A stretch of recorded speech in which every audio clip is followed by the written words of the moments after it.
Hello guys, आप सभी का स्वागत है हमारे यूट्यूब चैनल में। आज हम बात करेंगे functions in quantum chemistry. Mathematical part मैंने फर्स्ट लेक्चर में कंप्लीट किया था। अगर आपने अभी तक वो लेक्चर नहीं देखा है तो एक बार जाके देखिए, लिंक मैंने डिस्क्रिप्शन बॉक्स में दिया है। तो चलिए शुरू करते हैं।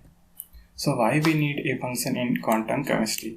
हम जो भी क्वांटम केमिस्ट्री में प्रॉपर्टीज पढ़ेंगे वो इलेक्ट्रॉन के बारे में पढ़ेंगे। जैसे हम ट्रांसलेशन मोशन पढ़ेंगे, particle in one day box का यूज करके, सिंपल हार्मोनिक ऑसिलेटर का यूज करेंगे हम वाइब्रेशन मोशन पढ़ने के लिए, और रोटेशनल मोशन पढ़ने के लिए हम यूज करेंगे रिजिड रोटर या फिर पार्टिकल ऑन ए रिंग का। और इलेक्ट्रॉनिक मोशन पढ़ने के लिए हम यूज करेंगे हाइड्रोजन लाइक एटम का। जब हम इसकी ये मोशन पढ़ेंगे, इसमें बेसिकली हम काइनेटिक एनर्जी ऑफ इलेक्ट्रॉन पढ़ेंगे, लीनियर मोमेंटम और एंगुलर मोमेंटम, इन तीनों चीज़ों के बारे में एटलीस्ट पढ़ेंगे। जब हम इलेक्ट्रॉन की सारी प्रॉपर्टीज़ पढ़ेंगे तो उसका जो पार्टिकल नेचर है वो सारी प्रॉपर्टीज एक्सप्लेन नहीं कर पाएगा, तो हमें उसका वेव नेचर भी कंसिडर करना पड़ेगा। और इस वेव नेचर को डिफाइन करने के लिए हमारे पास कुछ प्री डिफाइंड फंक्शन होते हैं, इसलिए सबसे पहले हम फंक्शन के बारे में पढ़ेंगे। जब हम क्वांटम में सारी चीज़ें पढ़ेंगे तो हम पार्टिकल नेचर को बिल्कुल कंसिडर नहीं करेंगे, केवल और केवल वेव नेचर को कंसिडर करेंगे। और इस वेव नेचर को डिफाइन करने के लिए हमारे पास जो फंक्शन होगा उसको हम क्वांटम केमिस्ट्री में वेव फंक्शन बोलेंगे। So what is the definition of a function? Function is a rule that relates two or more variables. इस डेफिनेशन को मैं एक एग्जांपल के थ्रू समझाता हूँ। जैसे z is equal to x square plus y square. तो z की जो वैल्यू है वो x के ऊपर भी डिपेंड है और y के ऊपर भी डिपेंड है। x या y की वैल्यू चेंज होगी तो z की वैल्यू ऑटोमेटिकली चेंज हो जाएगी। इसका मतलब है z है वो x और y दोनों का फंक्शन है। जब हम क्वांटम केमिस्ट्री में किसी भी फंक्शन को रिप्रेजेंट करेंगे तो उसके लिए एक फंक्शन यूज करेंगे साई, एक सिंबल यूज करेंगे साई, ठीक है। अब कुछ ग्राफिकल रिप्रेजेंटेशन ऑफ फंक्शंस जो हमारी क्वांटम केमिस्ट्री में यूज होंगे फंक्शन, वो या तो ट्रिग्नोमेट्रिक होंगे या फिर एक्सपोनेंशियल होंगे। तो एक बार हम ट्रिग्नोमेट्रिक के ग्राफ पढ़ेंगे, उसके बारे में कुछ बात करेंगे, फिर हम एक्सपोनेंशियल के ग्राफ पढ़ेंगे और उसके बारे में कुछ बात करेंगे, ठीक है। तो सबसे पहले हम ट्रिग्नोमेट्रिक के बारे में पढ़ते हैं। ट्रिग्नोमेट्रिक के ग्राफ हमारे पास particle in 1D box, particle in 2D box, particle in 3D box use होंगे। सबसे पहला है cos x और सेकंड है sin x। आपको ये ग्राफ पता होंगे, अगर नहीं पता तो मैं थोड़ा सा आपको बता देता हूँ। देखो, जब x की वैल्यू 0 है तो cos x की वैल्यू आई है 1 के इक्वल, जबकि sin x में अगर x की वैल्यू 0 है तो sin x की वैल्यू इक्वल आई है 0 के।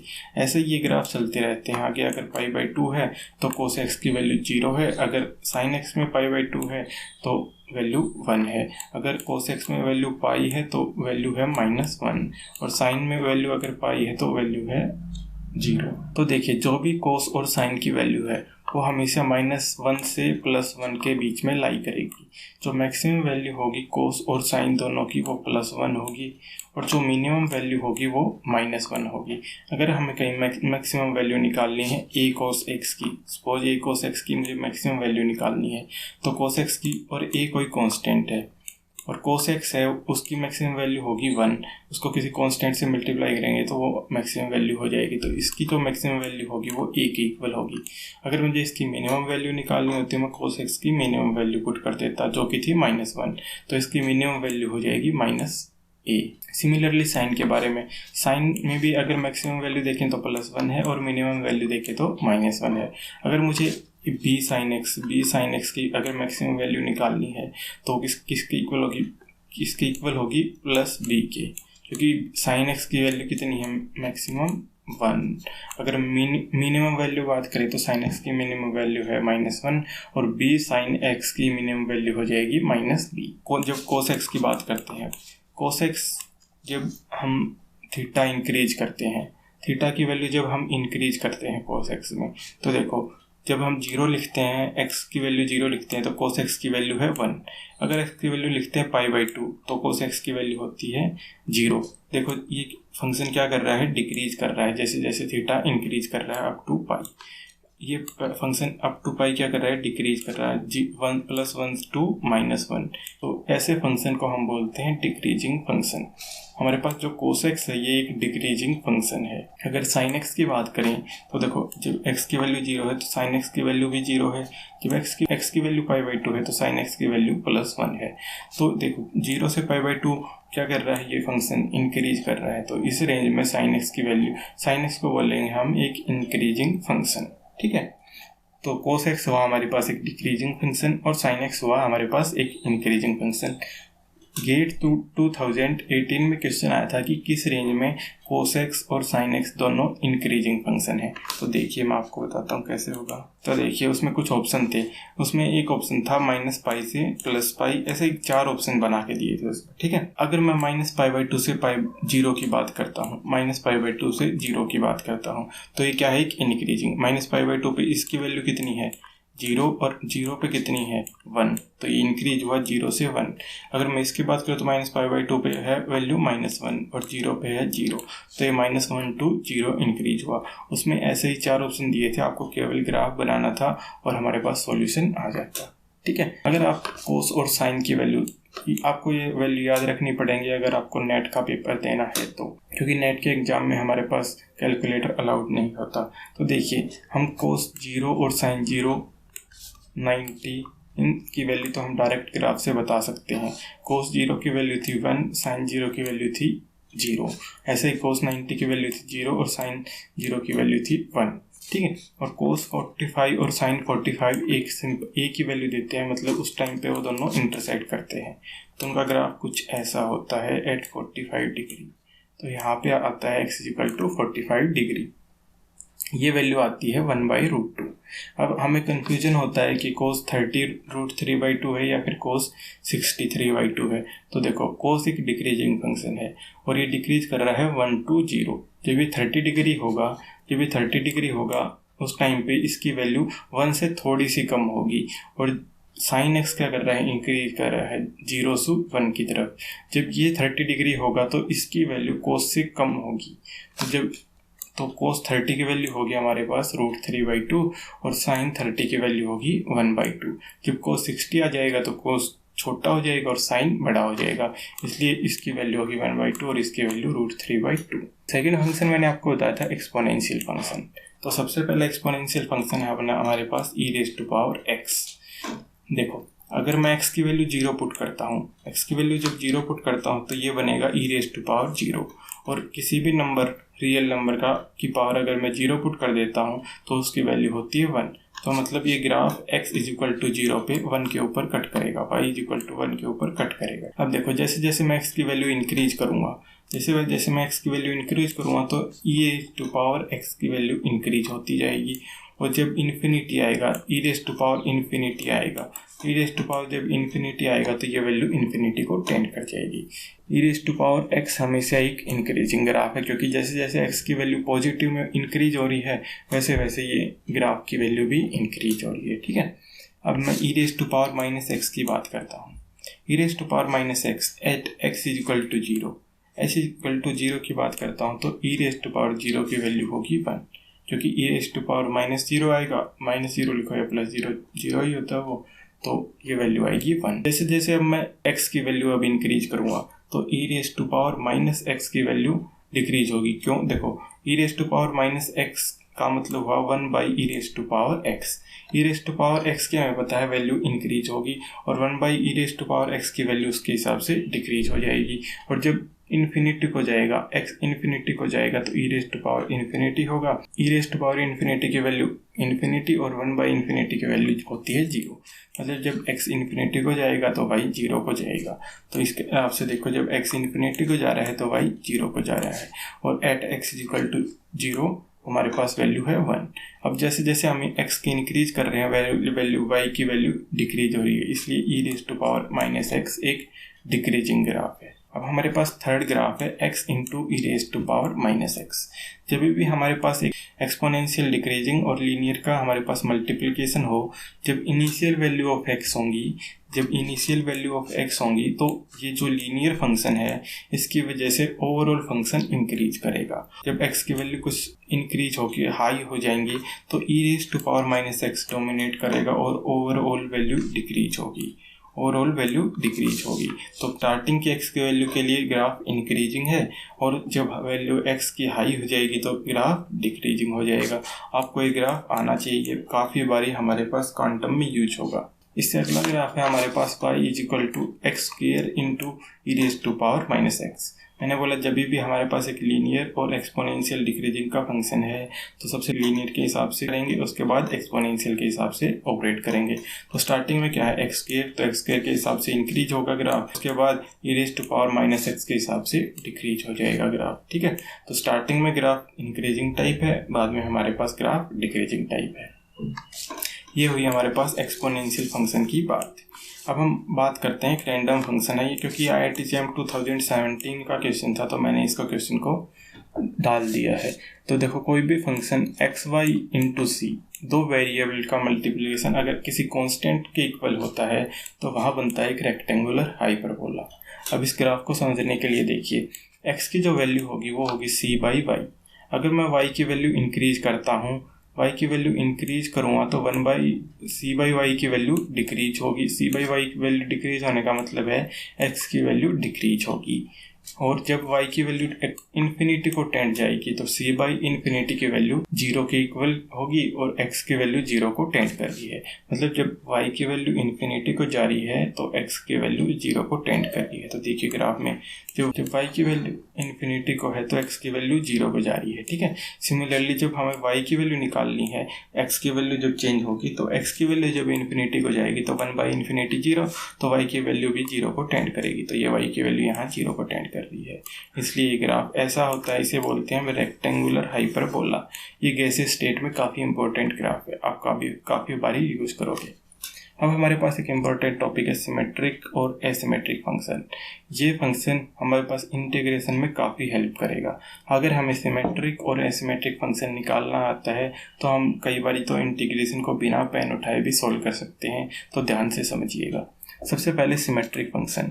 सिमेट्रिक फंक्शन वो होता है जब कोई f(x) फंक्शन है और x की जगह मैं माइनस एक्स पुट कर दूँ और फंक्शन सेम रहे तो उसको बोलते हैं हम सिमेट्रिक फंक्शन। मैंने डेफिनेशन भी लिखी है, if one changes the sign of variable and the function remain same this is called the symmetric function. इसको मैं एक एग्जाम्पल के थ्रू समझाता हूँ। जैसे मैंने कोई f(x) लिया है एक्स स्क्वायर, ठीक है, और f ऑफ माइनस एक्स होगा माइनस ऑफ एक्स स्क्वायर। आपको पता है माइनस ऑफ एक्स स्क्वायर की वैल्यू एक्स स्क्वायर के इक्वल आएगी। इसका मतलब है एक्स स्क्वायर एक सिमेट्रिक फंक्शन है, क्योंकि F X is equal to F of minus X आ जाएगा। एक्स स्क्वायर इधर भी है, एक्स स्क्वायर इधर भी है, तो ये RHS इक्वल है तो LHS भी इक्वल होगी, तो एक्स स्क्वायर एक सिमेट्रिक फंक्शन है। कुछ और एग्जांपल सिमेट्रिक फंक्शन के, cos x, cos of minus x is equal to होता है cos x के, तो ये भी एक सिमेट्रिक फंक्शन है। X square into e raise to power minus x square, अगर मैं x की जगह माइनस एक्स पुट करूँगा तो फंक्शन सेम रहेगा इसमें भी, तो ये भी एक सिमेट्रिक फंक्शन है। अब हम कुछ प्रॉपर्टीज ऑफ सिमेट्रिक फंक्शन की बात करेंगे। सबसे पहली प्रॉपर्टी, सिमेट्रिक ग्राफ होते हैं वो सिमेट्रिकल होते हैं with respect to phi axis. अगर वाई एक्सिस में अगर मैं मिरर पुट कर दूं तो उनकी मिरर इमेज बनेगी। जैसे मैंने कोस का ग्राफ लिया है, कोस का मैंने बोला है सिमेट्रिक ग्राफ है। सिमेट्रिक ग्राफ है तो मतलब इसकी वाई एक्सिस के अबाउट मिरर इमेज बननी चाहिए। तो देखो अगर मैं वाई एक्सिस में एक मिरर रखता हूँ तो जो पहला पार्ट है वो सेकंड के मिरर इमेज बन रहा है और जो थर्ड पोर्शन वो फोर्थ पोर्शन की मिरर इमेज बन रहा है। तो cos x क्या है, एक सिमेट्रिक ग्राफ है। अगर आप एक्स स्क्वायर का भी देखोगे तो एक्स स्क्वायर क्या होता है, एक पैराबोला होता है ऐसे। अगर मैं यहाँ मिरर रख देता हूँ तो देखो ये पार्ट इसकी मिरर इमेज बन रहा है, तो एक्स स्क्वायर भी एक सिमेट्रिक है और cos x भी एक सिमेट्रिक है। मतलब अगर जब भी हमारे पास कोई सिमेट्रिक फंक्शन होगा तो उसकी मिरर इमेज एग्जिस्ट करेगी corresponding to y-axis। Second property है integration of symmetric function limits minus a to a is equal to 2 times limits of 0 to a। अगर मैंने कोई लिमिट ली है, देखो अगर कोई मैं लिमिट लेता हूँ माइनस a to a, वहाँ किसी सिमेट्रिक फंक्शन का इंटीग्रेशन करता हूँ वो इक्वल होगा अगर मैं लिमिट 0 से a लेता हूँ और उसका इंटीग्रेशन करता हूँ और उसका डबल कर देता हूँ। इसको मैं एक एग्जांपल के थ्रू समझाता हूँ। जैसे मैंने cos x लिया है, cos x एक सिमेट्रिक फंक्शन है और इसका मैंने माइनस पाई से लेके प्लस पाई तक इंटीग्रेशन कर दिया है। इसका जो वैल्यू आएगी, मैंने बोल दिया इसकी आई वैल्यू आई है, ठीक है, आई वैल्यू आई है, तो ये इक्वल होगी 2 times of cos of x, बस लिमिट 0 से पाई तक। इसको समझाने के लिए मैं ग्राफ का यूज करता हूँ। एक बारी ग्राफ से इस चीज़ को समझाता हूँ कैसे इसका प्रूफ होगा। अगर आप करके देखना चाहो तो आप पहले का इंटीग्रेशन करिए, दूसरे का इंटीग्रेशन करिए। तो आपको ग्राफिकल मेथड से समझाता हूँ। मैंने आपको बताया था cos x एक सिमेट्रिक फंक्शन है, तो उसका एक मिरर इमेज होगा इन y एक्सिस, और मुझे ग्राफ का इंटीग्रेशन निकालना है -पाई टू +पाई। मैंने कल वाली क्लास में बताया था इंटीग्रेशन का मतलब होता है एरिया अंडर द कर्व। तो हमें cos x का एरिया निकालना है -पाई से लेके +पाई की लिमिट में। तो -पाई से लेके +पाई की लिमिट में, तो देखो अगर ये मिरर इमेज है तो जो एरिया 1 के अंडर आएगा वही 2 के अंडर आएगा, क्योंकि 1 और 2 आपस में मिरर इमेज है। सिमिलरली जो एरिया 3 के अंदर आएगा वही 4 के अंदर आएगा, क्योंकि 3 और 4 भी मिरर इमेज है। अगर मुझे -पाई टू +पाई एरिया निकालना है तो मैं क्या करूँगा, first area, second area, third area and fourth area को ऐड कर दूंगा। और हमें पता है जो फर्स्ट एरिया और सेकंड एरिया है ये इक्वल हैं, तो फर्स्ट और सेकंड का मैं 2 टाइम्स ऑफ फर्स्ट लिख सकता हूँ। ऐसे ही थर्ड एरिया और फोर्थ एरिया इक्वल हैं, तो मैं इसको 2 टाइम ऑफ थर्ड लिख सकता हूँ या फिर 2 टाइम्स ऑफ फोर्थ लिख सकता हूँ। तो मैं ओवरऑल लिखना चाहूँ तो इसको मैं लिख सकता हूँ 2 टाइम ऑफ सेकंड या 2 टाइम ऑफ फर्स्ट, तो मैंने इसको 2 टाइम ऑफ सेकंड लिख दिया है। और इसको मैं लिख सकता हूँ 2 टाइम ऑफ थर्ड या 2 टाइम ऑफ फोर्थ, तो मैंने इसको लिख दिया 2 टाइम ऑफ फोर्थ। अगर आप देखेंगे area under the curve of second plus fourth, अगर एक बार मैं इरेज करता हूँ, अगर मैं एरिया निकालूँ सेकंड और फोर्थ का मैं एरिया निकालूँ तो इसकी जो लिमिट है वो है 0 to पाई।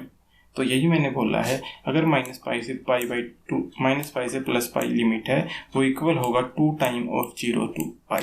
सेकंड हमारे पास फंक्शन था एसिमेट्रिक फंक्शन। एसिमेट्रिक फंक्शन वो होता है अगर मैं कोई फंक्शन है x में और x की जगह -x पुट कर दूँ और जो फंक्शन है उसका साइन चेंज हो जाए, तो उसको बोलते हैं हम एसिमेट्रिक फंक्शन। जैसे एक एग्जांपल के थ्रू समझाता हूँ। मैंने fx लिया है x क्यूब में, अगर मैं x की जगह -x पुट कर देता हूँ तो -x³ होगा, जो कि इक्वल होगा -x³, क्योंकि ओड पावर है तो x³ का, तो क्या होगा माइनस।